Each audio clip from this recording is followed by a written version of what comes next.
السلام علیکم ورحمۃ اللہ وبرکاتہ۔ الحمدللہ رب العالمین والصلاة والسلام علی سید الانبیاء والمرسلین نبینا محمد وعلی آلہ واصحابہ اجمعین، اما بعد۔ ناظرین، شہادتین کے بعد نماز کا ذکر کیا، یعنی نماز ایک اہم عبادت ہے۔ اس کے بارے میں اللہ تبارک و تعالی بروز قیامت سب سے پہلے سوال کرے گا۔ اول ما یحاسب به العبد الصلاۃ، سب سے پہلے ایک بندے سے جو سوال کیا جائے گا وہ نماز کے بارے میں سوال۔ تو اس حیثیت سے نماز کی فضیلت اور نماز کی اہمیت زیادہ بڑھ جاتی ہے، اسی لیے تمام مسلمانوں پر نماز پنجگانہ وقت پر ادا کرنا واجب اور فرض۔ آج میں آپ لوگوں کے سامنے نماز باجماعت کی فضیلت کیا ہے وہ بیان کرنا چاہتا ہوں۔ اللہ کے نبی صلی اللہ علیہ وسلم کا فرمان ہے، سبعۃ یظلھم اللہ فی ظلہ یوم لا ظل الا ظلہ ورجل قلبہ معلق فی المساجد۔ اللہ تبارک و تعالی بروز قیامت اپنے سائے تلے ان لوگوں کو جگہ دے گا جو 7 قسم کے لوگ ہوں گے۔ جس روز اللہ تبارک و تعالی کے سائے کے علاوہ کوئی سایہ نہیں ہوگا، اللہ تبارک و تعالی 7 قسم کے لوگوں کو اپنے سائے تلے جگہ دے گا۔ میں ایک پر اکتفا کرنا چاہتا ہوں۔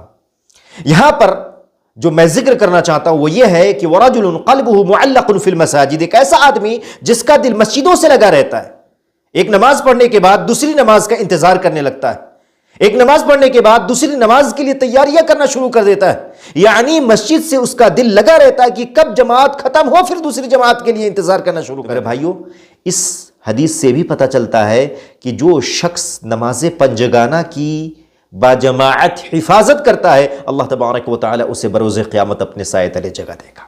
دوسری حدیث، اللہ کے نبی صلی اللہ علیہ وسلم کا فرمان ہے، من غدا الی المسجد وراح، جو مسجدوں کی طرف آتا اور جاتا ہے، تو اللہ کے نبی صلی اللہ علیہ وسلم نے فرمایا اعد اللہ له نزله من الجنة كلما غدا او راح، تو اللہ تبارک و تعالی اس کی مہمان نوازی کا سامان جنت میں کرے گا، اور جب بھی وہ جاتا ہے اور جب بھی وہ آتا ہے۔ تو میرے بھائیوں، یہ ان لوگوں کے لیے ہے جو مسجدوں کی طرف آتے اور جاتے ہیں، جن کا شیوا ہے، جن کی عادت ہے کہ وہ نماز پنجگانہ کی باجماعت حفاظت کرتے ہیں اور ادا کرتے ہیں۔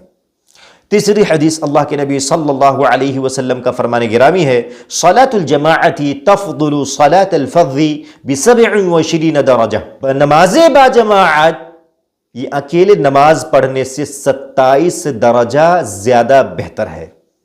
یعنی ایک آدمی تنہا نماز پڑھتا ہے اور ایک آدمی نماز باجماعت کی حفاظت کرتا ہے اور نماز باجماعت ادا کرتا ہے تو اسے 27 گنا زیادہ ثواب ملتا ہے۔ اتنی بڑی فضیلت ہے، اس فضیلت کو سمجھیں اور نماز پنجگانہ باجماعت کے لیے مسجد کا رخ کریں۔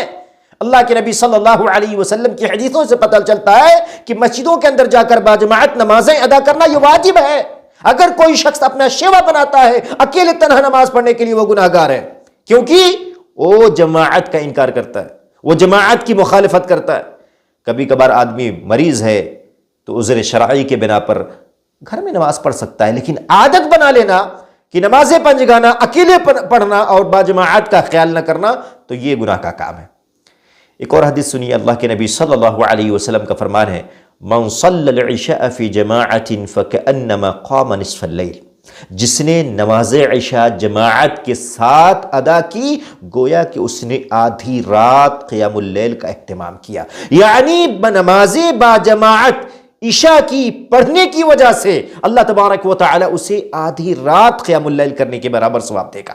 آگے سنیے، ومن صلی الصبح فی جماعت فکأنما صلی اللیل کلہ، اور جس نے نماز فجر باجماعت ادا کی گویا کہ اس نے ساری رات ادا کی، یعنی ساری رات نماز ادا کرنے کے برابر ثواب ملے گا۔